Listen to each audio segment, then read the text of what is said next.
Hi, I'm Dr. Michelle Aquino, and I am here at Action News Jax. We are doing a series of explanations and reviews about the COVID-19 virus, how it affects our body, how we're treating it, the vaccines that are coming out, and how our government is helping us with all those issues. So thanks for joining me. I'm going to start today with the immune system. Now, the key with COVID is we have to understand the basics of the immune system so we can later talk about a little more of COVID and then ultimately the vaccines. So bear with me, all right? This should be about a 2-3 minute presentation, and it's all science, but it's interesting. So I want to start over here. And this is the SARS-CoV-2 virus. This is the COVID virus, all right? So it's important that we see what it looks like because we talk about something called the spike protein. The spike protein is these little things that shoot out of the virus, okay? This is one virus, and it has all these spike proteins in it, all right? So the spike protein is something you're gonna hear over and over when we discuss this virus. Now the SARS, what that means is severe acute respiratory syndrome. We've had a few different viruses that have been SARS in the past, but this one is called SARS-CoV-2, and this one is the coronavirus that we're all talking about. So you have this virus, and what happens is we get exposed to it, and this person here is not very happy because they're going to get sick and not feel well once they have the virus. The virus gets into your system, and once it's in your system, your immune response is going to get triggered, and so this is what happens. Our immune response is an extremely complicated medical system. But to simplify, I want to show that there are roughly things called macrophages, B lymphocytes, and T lymphocytes, all right? That's the basis of our immune system. And what happens is when COVID goes into your system, it starts making itself over and over. It starts replicating. So the virus, you see the virus here, it's replicating in your system. So your immune system kicks in, the macrophages go and eat the COVID, and then they spit out little pieces of it. Your B lymphocytes start making antibodies to all those little pieces. So it starts fighting the COVID. And then your T lymphocytes also starts fighting the COVID. Overall, this is what your immune response looks like, all right? That's what your body does once COVID enters your system. And once it fights it and gets rid of the virus, then it moves on to something over here, very important, which is called memory. Your immune system will form a memory after it's been exposed to COVID. And once you have that memory, that's important because the next time this process happens, you don't go through all this. Your immune system doesn't go through all this fighting. You don't get sick. This is the part where you're feeling sick and you're not feeling well. But since you have memory after your first exposure to COVID, now your immune system remembers what it did. So you get exposed to COVID again, your immune system kicks in immediately, you don't get sick, it fights it, and then it fights it because you have a good immune response. And once it fights it, you don't get sick, you're done, you don't even know you were exposed to the virus. So that's roughly how your immune system works, all right? So again, COVID, the spike protein gets in our body, it starts making itself, our immune system kicks in, fights the virus, okay? And once it fights it, it remembers what it did. So the next exposure to COVID, you have that memory. And that is key, absolute key when we start talking about vaccines. So this is the first part of our review. And again, this was the immune system. Hi, welcome. I'm Dr. Michelle Aquino, a medical expert, and we are reviewing COVID-19, the pandemic, the vaccines, the treatments, and thank you for joining us. So today I'm going to be talking about the vaccines. I'm going to give a basic overview of the vaccines because there's so much information that we're getting for these, and I know going forward there's a lot of concern about the vaccines. So I'm going to break it down to the very simple biological aspects of this and hopefully make it something that you understand a little bit better. So vaccines, the basic point of a vaccine is it gives your body, it triggers your immune system to form protection, okay? That's the key with a vaccine. So it really just triggers your immune system. And how we do that is by injecting some form of the virus molecules. So we show your body the virus, and your body, it's gonna get triggered to make that response that we talked about earlier with the immune system, okay? So once we give you some form of the virus, your body's immune system is triggered, and then you have your immune response where you fight the virus. That's the whole point of vaccines, okay? It's the basic point. Doesn't matter what type of vaccine it is, this is what the end point of all vaccines are. Now, what I want to discuss is the three basic vaccines that we have been using for decades. And I'm going to really focus on the mRNA vaccine because there's a lot of questions on that. So it's very basic. There's three types. I'm going to start down here at the bottom, the vector vaccine, okay? This is a live virus, not the coronavirus. It's some other mild live virus, which won't get you sick. And what they do is they use that virus as a vector. So in that virus, they'll inject a little bit of COVID-19 protein. It'll go into your body, okay? And once it's in your body will start making the spike protein, okay? Remember that spike protein is part of the coronavirus, that little tentacle that comes out of the virus. Once that's in your body, that's what hooks onto your cells, and that's how the virus is able to make itself over and over. So for these vector vaccines, once that virus is injected into your body with that little piece of coronavirus protein, your body sees that, starts making that spike protein, and then what happens is, once it makes the spike protein, it triggers your immune response, okay? So that's the vector vaccine. Second vaccine we're going to talk about is the protein subunit vaccine. In this one, they'll take a little piece of coronavirus, the COVID-19 virus, a harmless little piece, it can't get you sick, and the same format. They'll inject that into your body. And once that's injected into your body sees it, starts making spike protein, and once you're making the spike protein, you trigger your immune response, okay? You see the pattern here? All right, so the last one we're going to talk about is the mRNA vaccine, all right? There's a lot of questions about this vaccine because it is relatively one of the newer vaccines. And what we know about the vaccine is the way it works is you have COVID-19 protein, okay, some protein from the COVID-19, and what it is it's surrounded in fat. It's like this little fat molecule surrounds that. And that is how the vaccine works, because then that protein is able to get into the cells. Once it's in the cells, the fat dissolves. There's no more fat. You have that little mRNA in that cell. Your body sees that, starts making the spike protein, and then what happens? You trigger your immune response, okay? So the basic science of all these vaccines is we give your body a little piece of the virus, so it sees it, it starts making the spike protein, and then once that happens, your body forms immunity to that spike protein. So when you get the vaccine and your body is making the immunity to the spike protein, you have that immunity there. So going forward, once you've developed your own immunity, then when you get exposed to COVID-19, to coronavirus, your body already has that memory. Remember when we talked about our immune system, we talked about memory? Well, your body has that memory in there. It's got those antibodies and it's got all that memory. So when you get exposed going forward to coronavirus, you don't get sick. Your body fights it off immediately. So that's the key of how all these vaccines work, especially the mRNA vaccine. So continuation of our vaccine talk, and I really want to just talk about vaccine safety for a short amount of time here. 6 weeks, I want to stress 6 weeks. And what I mean by 6 weeks is when you talk to the vaccinologists, the scientists and the doctors that have been working on vaccines their whole entire life, they have made numerous vaccines before, they have the experience. These are the experts that we ask about when we have our questions, okay?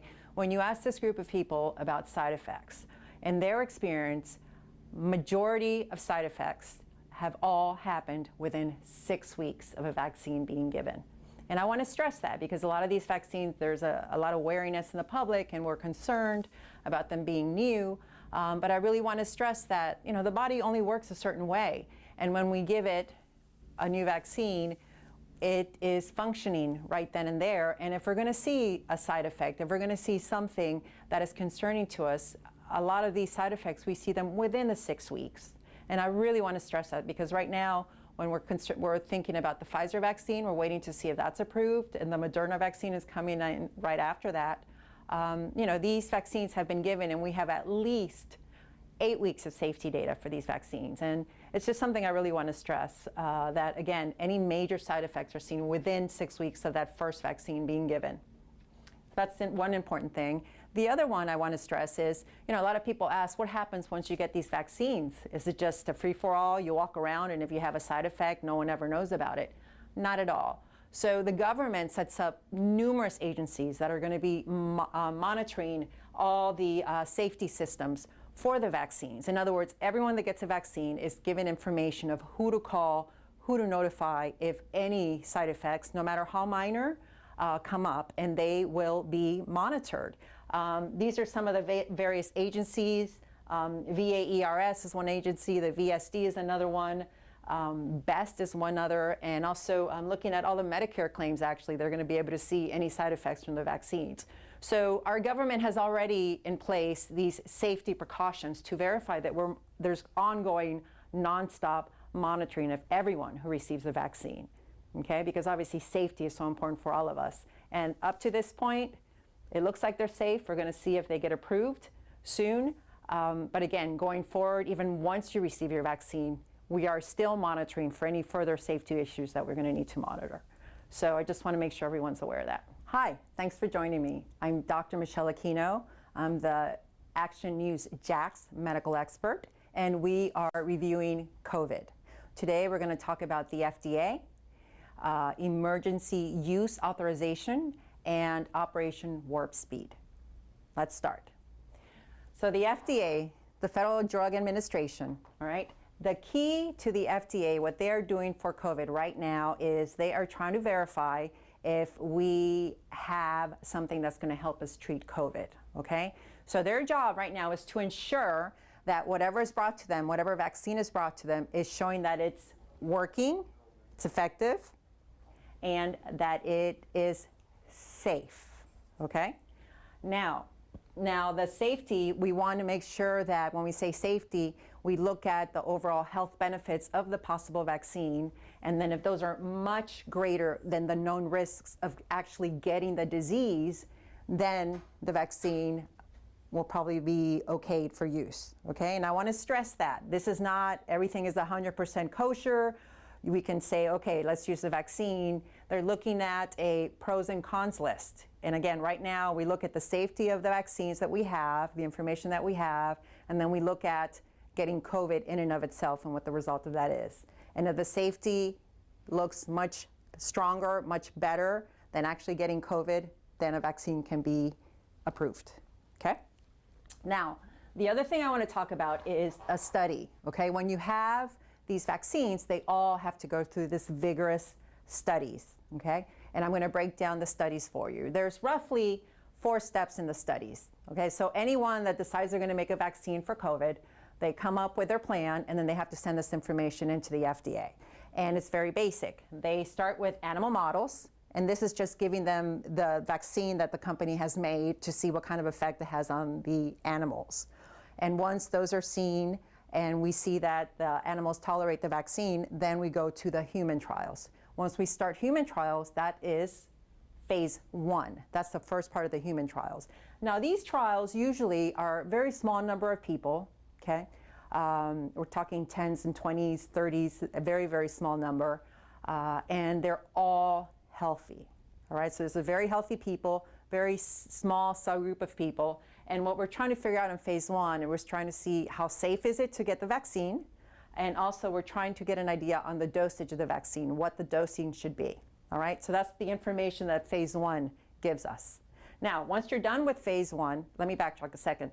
When you're done with the animal model, that information goes to the FDA. If the FDA approves it, then you go to phase 1. Now, when you're done with phase 1, same thing. Got to give the information to the FDA, they look it over, approve it, and then you go to phase 2. Now, phase 2 is a bigger study. So phase 2, you can go up to maybe 1,000 people, low thousands. So definitely a lot more people. You start including people with some medical issues. They're not all healthy, okay? And so these are the people usually that are in phase 2. And the key with phase 2 is over here in phase 1, we've kind of figured out the dosage. And so phase 2, they're looking at their ongoing safety profiles, okay? So phase 2, a lot more people, some with a little bit of sickness. And again, we're just trying to make sure that when we give this vaccine, there's no significant side effects. So that's phase 2. Again, it's done, FDA approves it, and then we go on to phase 3, okay? Now this is the key phase. This is where the Pfizer and the Moderna vaccine were, where they got all that good data. And now they're in the FDA waiting to be approved because their phase 3 trials looked so promising. Now, when you go to phase 3, usually you're talking about tens of thousands of people, so a big group of people. You're talking about people on all ages, okay? You're talking about people with all types of medical issues. And so these are big, robust medical studies. This is what we really like to see. This gives us good information, all right? And this is the point where we do our randomized controlled studies. So that means, for instance, in Pfizer, you have 44,000 people in the Pfizer trial. That means that all those 44,000 people, all the scientists involved with the study, no one knows who's getting what. Meaning, are they getting a placebo or are they getting the real vaccine? That's where this happens in phase 3, okay? So everything is computerized and done in a way where no one can be biased, and we do the study. And once we get those results, this is the really good, robust results, right? Because at this point, we've been through these phases of safety. We've been through these phases of how much do we dose people, okay? And so now when we're here, we continue looking at the safety. We also start really looking in phase 3, does this vaccine actually protect us against the disease? This is the main thing phase 3 trial will help us answer, all right? And so now, once phase 3 is done, then the next step is the pharmaceutical companies get all their information, okay? We've seen things in the press, and that's what the pharmaceutical company wants us to know. But now they get all their information from all the way back here in the animal trials. And every single sheet of paper, every single result, everything that has happened in the trial, once phase 3 is done, that goes to the FDA, okay? That's key. I want everyone to understand that. So this is the way it works at the FDA. This is their job, making sure that it's safe and it works. And then this is what all the pharmaceutical companies have to go through to show that something is likely safe and that it works. Next, we're going to go to the EUA, and this is Emergency Use Authorization. And this is a way for the FDA to approve emergent therapies, okay? Now, the key to getting an EUA is there aren't any other good options. Right now, we have COVID-19 pandemic throughout the world, right? But let's focus on the US. We've got the pandemic here. We've got a significant amount of deaths and a lot of morbidity and mortality from people that are getting infected with COVID-19. We see no end in sight to this infection. We have tried to curve it. We have had a hard time curving it. And right now we're working on another peak in all our communities across the whole United States. So right now, this is an emergency situation, and there's no viable, good options to treat this and get control of this disease. So this is a perfect situation to use an EUA. And this is what our vaccine farm companies are doing right now. They're asking for EUAs to say, hey, we've got an emergency. We came up with this vaccine. We think it's going to help curve this. Will you approve it? Okay? So that's what an EUA is when you hear that on the news. Now, the key with an EUA, okay? Now remember, we talked about the studies and how it goes animal models and then goes from phase 1 to phase 3. I want everyone to understand that it does not matter how fast this process has taken, every single pharmacy company with medicine or vaccines that are going to be approved in the United States has gone through every single step, has not rushed the steps. They've gone through the steps the way they're supposed to. I need to stress that, okay? So the advantage of the EUA is less paperwork, believe it or not. So when you go from the animal models to phase 1, then phase 1 to phase 2 to phase 3, in between that time frame, in the normal working day or normal working calendar, that process would take a few months in between each phase. And the reason being because paperwork has to be sent in. Once the paperwork's sent in, it's received. Then you have to wait. And then the FDA will make a date when they're going to go over all the information. And then once they go over the information, if they approve it, then they have to send all that information back to the pharmacy company. And that process takes quite a while. It takes a few months usually. And so the key with the EUA is they've taken out all that red tape, okay? So there's a little less paperwork that's needed to get this process going because of that, all right? And then the other thing in the EUAs that we'll see is the obvious long-term data. So usually when you have a new vaccine like this, a lot of us say, gosh, I wish there were 2 or 3 years of information or data so that we can look at it and say, yes, it's definitely safe, it definitely works. Well, right now we're looking at it and we're in an emergency state. And this is what everyone needs to remember. This is an emergency. This is not a regular vaccine for a normal process that we have under control, but hopefully the vaccine will make better. That's not what we have here. What we have here is a global pandemic, and we're having significant financial strain, mental strain, health strain on every single person. And so in this emergency state, we don't have the luxury of waiting 2 years for the rest of the data, the safety data, all right? So when you have an EUA, not only is the paperwork less and things move a little faster through the system, but you just don't have the luxury of waiting 2 years to see if this vaccine long-term works. We got to go with the information we have now, okay? And I want to stress that. So the FDA gets a request for the EUA from the farm company, correct? So what does the FDA do? I've mentioned this before. They look at the efficacy, how effective the vaccine is, and they're also going to look at the safety profile, obviously, okay? And in this situation, when you have an emergency like this, the emergency that we have with this pandemic, the safety profile, we don't have as long safety profile as we all would like, but they still look at the safety profile that we do have. And then you have to look at the big picture and say, does this work, and is the safety profile much, much better than a possible risk of a vaccine? Now, remember earlier I've mentioned when you have side effects to vaccines, and all the time we've been having vaccines made, and all the years and decades, all these side effects, serious, significant side effects, have all shown up within 6 weeks. These vaccines, we have minimal of at least 2 months of data. So right now, scientific community, we feel that this is safe, okay? Going forward, we feel like this is a safe vaccine. And we think that if there was some big side effect, we would have seen it by now. So I want to stress that. Now, the other thing I need to stress is this iceberg thought, okay? So when you think of the iceberg, you look at the iceberg atop the water and you just see a little bit of ice, not anything very impressive. When you look underwater, it's this massive, massive iceberg, right? It spans miles and miles and miles and miles wide and miles deep. The reason I mention that is because the FDA, once an EUA was applied for and the drug company gave all the information to the FDA went swimming. They went underwater, and they are looking at every single molecule of that iceberg, of all that information that Pfizer and all the other drug companies are giving to the FDA. They are going word by word of every document done on that study. And so their main concern is, obviously, they want to make sure the information that the drug companies give us is correct and how effective the vaccines are. But they're also looking to make sure that the drug companies have not left out something that they did not notice, okay? So this is a whole new set of eyes trying to find something wrong with this vaccine to be able to say, oh, no, they didn't tell us this part. It's not safe. We're not going to use it. So that's what they're doing right now.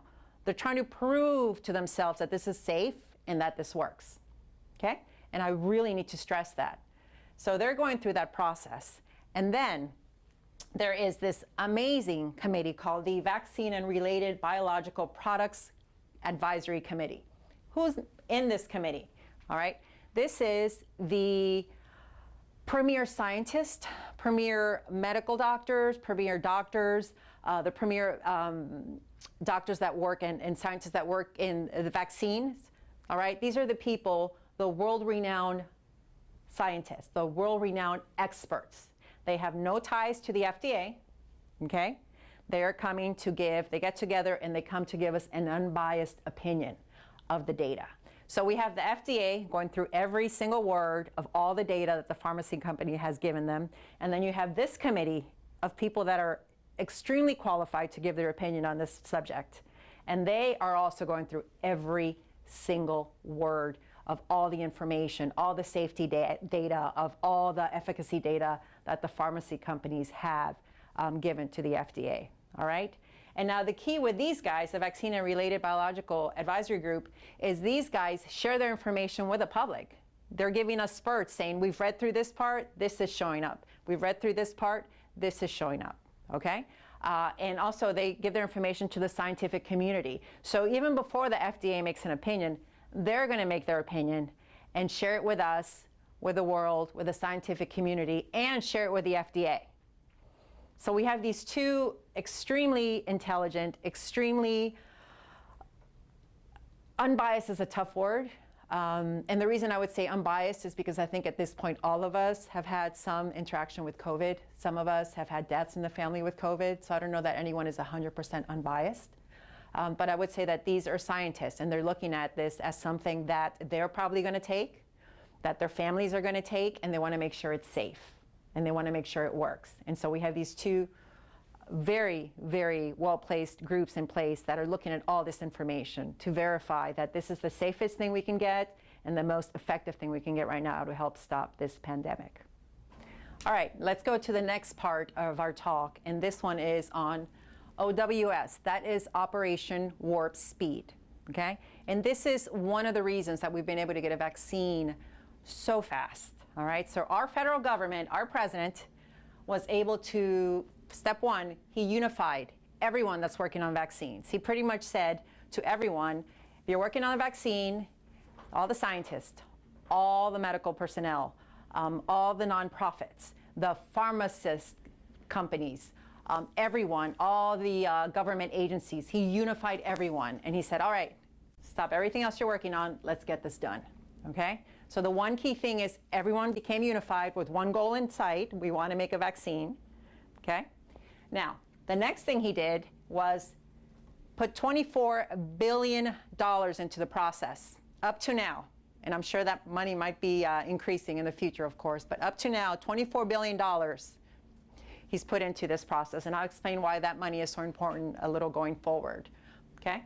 So with all this effort, all this brain power, all this money, at this point, we have 2 vaccines that are applying for emergency use authorization at the FDA, all right? So that's what we got from all this effort. We've got these 2 vaccines waiting to see if they're gonna go out into the public. Now, key things I wanna mention. Again, we talk about how fast this process has been. Everyone's concerned about how fast it has been. And I really want to stress the actual process of the medication and giving it to the patients and watching for the side effects and looking at the safety profiles. None of that has been rushed. None of that has been skipped. Other issues have happened that we have been able to overlook and skip those issues. And really, most of what we skipped is the red tape. Okay, a lot of the red tape has gone away, and so that's why a lot of these vaccines have been able to move forward through the FDA, or not through the FDA, I apologize. They've been able to move forward through the pharmacy and through the experiments so fast, okay? So less red tape, prioritizing. When you get all the brain power working on this all at once across the whole United States, you can get a lot done, okay? And so we did that. And then the other issue is the money, okay? The money was able to streamline the process of making the vaccines, okay? And the money is key, and I'm gonna explain why. There is something called manufacture at risk, all right? And this is when a drug company, a pharmaceutical company, is gonna make a vaccine or make a drug or whatever the product is. The way they do it is they make a small batch, they do their study, and then they wait for approval. Because if they keep making batches as they go through the study, at the end, if they don't get approved, they have to throw away all those batches of medicine or all those batches of vaccine. That's a lot of money. And so what our federal government did with the money that they invested in this is they said to the pharmaceutical companies, don't worry about this. We're gonna pay you for making the vaccine, even if it doesn't work. And that is key to how fast we've gotten this vaccine, okay? It's key. Because when the pharmaceutical companies have been going through their trials, right? And they're getting to that phase 2 when they figure out the dosing and they look and say, wow, this looks really safe. they started making vaccines. From then on, they've been making vaccines. Through the phase 3, they've been making vaccines, right? And so now they have stockpiled a bunch of vaccines they've been making through the whole process because they don't have to worry about this manufacturer at risk issue because they're being paid for it, okay? So now that they don't have to worry about all the loss of money, they've been able to stockpile, make a lot of production of the vaccines and stockpile them, okay? So that's another reason this has worked so fast and why in the end of this month we should get the first batch of vaccines, likely, because they've just been making them and not worried about having to eat the cost of if they didn't work, they would have to throw those away. That would be extremely expensive. We're talking in the billions, all right? So that's one less concern for the pharmaceutical company. They've been making a bunch of vaccines. We have a lot of vaccines now ready to go out and be used, okay? Again, another reason why this has been working so fast, okay? So I really want to mention, remember, no red tape. There's been no pause. The pharmaceutical companies have been able to do their studies linearly. There have been no pauses. They've been able to go straight ahead. They've been able to start making vaccine early on once they had their doses, and they've been making them and stockpiling vaccines. So at this point, we have a lot of vaccines. The FDA is sitting with the information, reviewing everything to verify that these vaccines are safe as we know, and that they work. Because right now, having those and giving them to the public looks like it's going to be the better thing for all of us. Right now there's probably about 280,000 people that are dead. I'm sure they would be first in line to get this vaccine if they were given the option. And that's the way we have to look at this. Now, the last part of this talk is the vaccine timing. We've gone over the FDA and what the job of the FDA is and what they're looking for. We've gone over the emergency use authorization and how pharmacy companies get that. We've gone over the studies and how many phases there are in the studies and how the pharmacy companies have to go through all those, right? And then we've also gone over the Operation Warp Speed and how that has really helped that process be extremely linear, a lot of less red tape, and just very efficient, okay? Now, let's talk about the timing, and we're gonna put all that together. All right, so the mRNA technology, we're talking about the mRNA vaccines now, all right? Now, this technology has been around since 2005. Since then, they've been using the mRNA technology for making stem cells in cancer research. And earlier, they've also been working on previous vaccine for previous SARS breakouts. Ultimately, those SARS breakouts were controlled. We ended up not needing a vaccine, and so those were put to the side. But this technology has been around, and scientists have been working with this technology for at least the last 15 years, all right? So it's not a brand new technology, number one. Second thing I want to point out is when you make any vaccine, you need the genetic makeup of the virus, the SARS-CoV-2 virus, the coronavirus, all right? You need the genetic sequence of that. And once you have that genetic sequence, then you can start replicating things in the lab. Now, back in late 2019 in China, they were noticing all these respiratory illnesses in so many areas. It affected so many people, and it was extremely severe, all right? And now we know that was the coronavirus starting in China before it started spreading to the rest of the world. But the scientists there noticed this virus. They were able to get the virus, and in January 10th of 2020, they were able to get the genetic sequence of the virus, of the coronavirus. And what these scientists did is they just posted it online for the scientific community. So now all the scientists, all the doctors, the scientists that make vaccines have access to the virus. That's the first step, all right? So that happened in early June, before the virus even got here to the United States. So at this point, a lot of the vaccine makers decided to say, hey, this looks serious, let's start making a vaccine. And they've been working on it since then. February 24th, 2020, that was when the first vaccines were made, okay? And this was, I think, the Moderna vaccine. That's the date of their first vaccine that was made. Pfizer shortly thereafter, all right? So the end of February, vaccines are already made, okay? And again, this pandemic has not even reached the United States yet, and we already have a vaccine, okay? Now, you go to March of 2020, and studies started. All the clinical trials were already started. The animal trials, the phase 1, phase 2, phase 3. That whole process started way back in March of 2020, okay? So this whole process is going on. This is the science portion. This is what's going on before we even knew what COVID was, before we even knew what this pandemic was going to do to everyone, all right? This is going on. It's a very linear path. Once we start seeing what an effect it has on all of us, then our president, the federal government, developed the Operation Warp Speed, which I mentioned earlier. It said to everyone, all the brainiacs, all the, the smartest of the vaccine makers, the medical doctors, the scientists, it said, okay, everyone, let's get on the same page, okay? Let's get on the same page. And then also, OWS threw a lot of money into this. So we have all the smartest people working on this, which has been already an ongoing process. We have a lot of money, and based with all this together, along with less red tape, as I was talking about, all that really made this such a linear process that right here, all these got together. December 2020, we now have a vaccine. We are presently waiting for the FDA approval of the Pfizer, and the Moderna vaccine will be shortly after, I suspect. So far, everything that we're hearing sounds positive. It's optimistic. It's an extremely efficacious vaccine. We're talking between 90 and 95% effective, both of them. And we really so far have not seen any safety data that is remotely concerning, significantly concerning. So at this point, we now have a vaccine.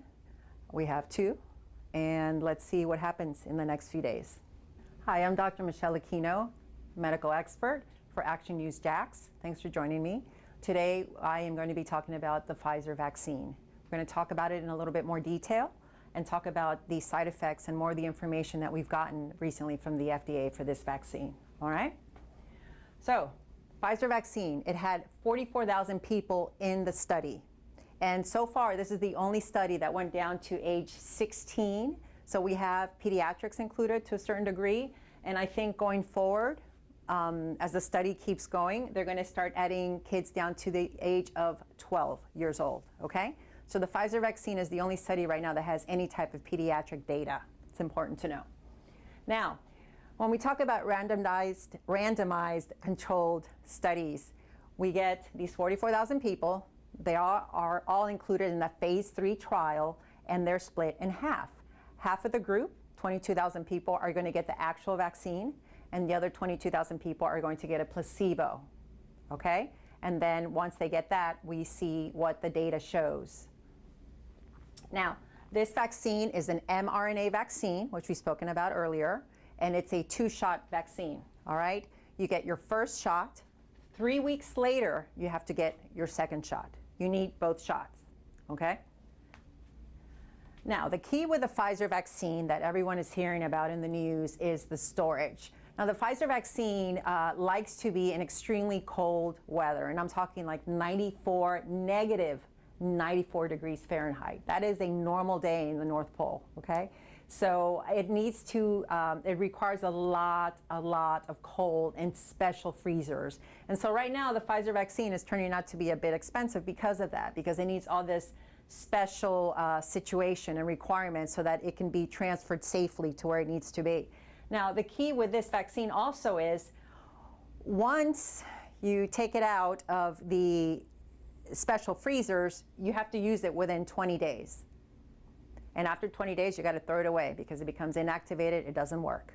So this is a vaccine that when we get out, we really need to be aggressive about giving it to people, making sure we have backup lists for the people that want to pass on it, and those people can step in and get their vaccine, okay? Because we don't want to go through all this time and effort and money to get all these vaccines and end up throwing a bunch of them away, okay? So that's key. Now, the side effects of the Pfizer vaccine so far. The number 1 side effect is fatigue and headache. Those are the 2 main side effects that we're seeing, the most common ones we see. The second most common are muscle aches and chills, okay? And now going forward, this is important to know because some of the patients in the study that received the vaccine and had the fatigue and had the headache, the muscle aches and the chills, they actually felt bad enough that they would require a day to stay home after they got that vaccine. Now, most of these side effects, the more intense side effects, were seen after the second shot on this part, okay? Not the first one, but the second shot that you got is when all these side effects were seen most commonly. And again, going forward, this is important for us to know that if you are going to get that second vaccine, that second shot, that you might need to take a day off work. It's just something to be aware of, okay? It's not uncommon. Now again, all of these side effects, they lasted roughly a day. They went away, they were self-limiting. A little Tylenol helped if the patients needed to take them. But again, nothing long-lasting, nothing concerning, okay? Now, let's talk about the effectiveness so far of this Pfizer vaccine. So far, the numbers are looking really good. And the reason I say that is because it's showing that it is effective equally in men and women. Okay, that's important, number one. So all sexes equally, very effective. And it's also extremely effective across all weights. Now remember, if you're obese, you have a 3 chance higher of being hospitalized with a COVID infection. For just being obese, it's a risk factor for ending up in the hospital sicker. And so this vaccine shows if you're a normal weight or obese, overweight, that this works just as well in those groups. Also across all races. It works equally well across all races, which is good. And ages also. And again, the age so far, I think the only one down is 16 for this information. So 16 and above, it works equally well. So it's an extremely effective vaccine. It looks equally effective in all these different subgroups, which is important, obviously. So this means we're going to be able to really we're going to be able to vaccinate the whole population, which is important. The last thing I want to mention is the first and second shot. Now, some interesting information that's recently come out with this vaccine is once you get your first shot, that very first one, you have a 52% of people that developed immunity after that first shot. Okay? So that first shot's pretty effective, okay? We have vaccines now, like for instance, the flu vaccine, sometimes that's only 40% effective for some years. And so we already have a vaccine here for COVID that is 52% effective just after the first shot. Now, when you add that second shot 3 weeks later, the effectivity goes up to 95%. So 95% of people that receive both shots of the Pfizer vaccine develop immunity to COVID. We got these vaccines coming on board. Really simple. Talk about why it's not good for people to let down their guard. You know, when we say the vaccines are coming, everyone thinks, you know, Monday morning we're going to have vaccines, Tuesday everyone's going to get vaccinated, and then we're done. It's not going to be that fast. It's going to be an organic process. It's going to take months to vaccinate everyone. 300 million plus people vaccinated in the United States. That's going to take quite a few months. And so it's a process that it's not going to be done in day one, like I said. And we need to keep up our guard and be vigilant. You know, think of stories that we're going to talk about 6 months, 8 months, 12 months from now, or we're going to say, wow, this person was just waiting, was so safe, was so careful, and then the week before they were to get their vaccine, they got COVID, ended up in the hospital and died. We don't want stories like that. We really want to stay vigilant, and you have to, because there's so many unknowns. Right now we get our vaccine, and we're not really sure how long that vaccine immunity is going to last, right? So at this point, we just need to be extra cautious and wear our masks. Make sure we're socially distancing. Make sure we're using our hand sanitizer. All the things that we've all been doing now for 9 months. This is not new for any of us. We know what we need to do. We just need to continue a little bit longer until everyone is vaccinated and we have our herd immunity. And then we can say, okay, we're good. We can let go of the mask now. We have an idea how long the immunity is going to last with the vaccines, and we can go forward in, you know, a new normal, hopefully. But it's going to take us a while to reach that. Okay, you talked about it a little bit earlier about your first stage of shot, second stage of the shot. All things being equal, everything has happened like we want it to happen. Well, I heard that by the summer we'll probably have 4 vaccines online, people being able to have a choice. Where do you see us getting to that point? Is it the second quarter, third quarter, where we can breathe? Let's put it that way.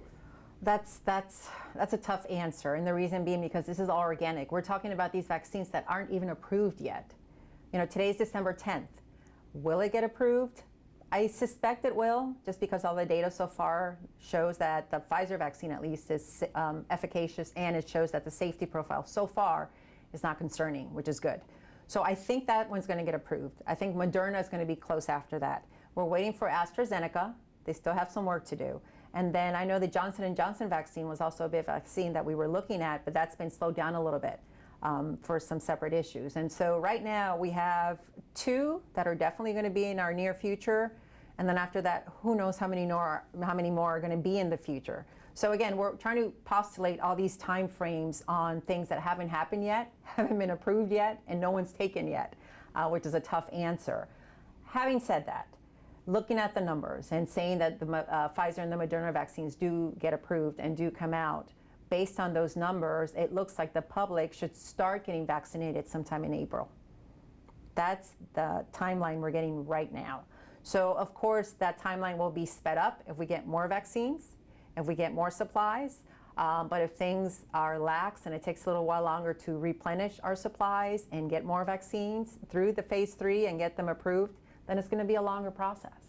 And so that's why I'm saying, you know, this new lifestyle that we're all living, just embrace it. We've been doing this for 9 months. We got to keep going because we really don't have that exact end date in sight. Okay, let's start. 2 questions right up your alley in the hospital.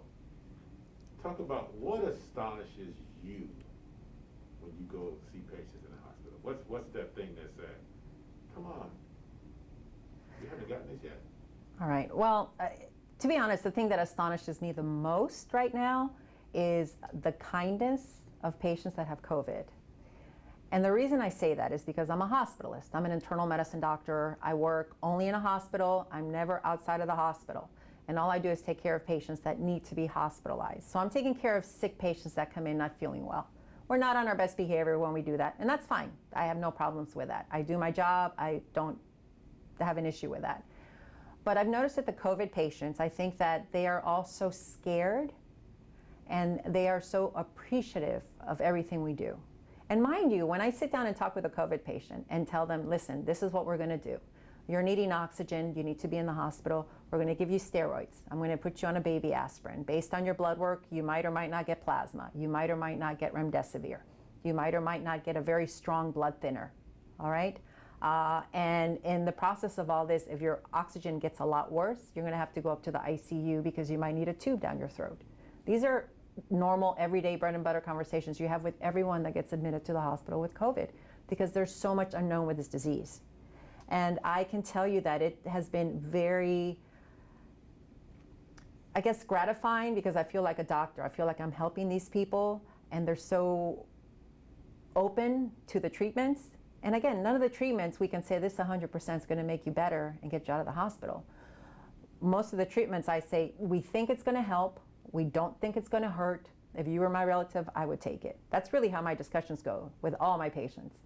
And I just find that most patients are just very, very humbled and are very appreciative of all our efforts because there's a lot of people that have to go in that room day in and day out. They know they have COVID. They know they can infect me. They know they can infect all our nurses. They know they can infect the person who brings them food, the person who, is cleaning. All these people, obviously, we make everyone go into the room as little as possible, but, they're in that room alone, knowing they have COVID, knowing we have no good treatments, and they're scared. And so it's interesting how appreciative they are when I go in there and explain to them, listen, I don't know if we're going to get you out of the hospital alive, but we're going to do our best. And when you have that conversation with someone, it is rewarding because I truly go to work every day to try to help my patients. And I think this patient population right now really hears that and understands that and is so appreciative. Final question. What is the focus now? What as a human being trying to keep themselves safe, what's my focus? I think right now for all of us, our focus is we've got this disease, which is nasty, it's mean, it does a lot of bad things to us, and it's highly contagious, okay? So our focus right now needs to be do not get lazy, don't get lax. You've got to keep wearing your mask. You've got to keep socially distancing, okay? And we need to continue these restrictions all over because the vaccine's coming out. Again, that's going to take time. And looking forward, we see some light at the end of the tunnel, finally. You know, these vaccines look like they're very effective, and it's a good thing. But again, that's going to take a little bit of time. So I think everyone, every day, right now, needs to just get up in the morning and behave appropriately so you don't get yourself sick. So if you do have COVID and don't know it, you don't get someone else sick. And so you can get through this process until you can get your vaccine, and then we can all take a big, deep breath and relax. Because I think, you know, it's been a long time since any of us relaxed.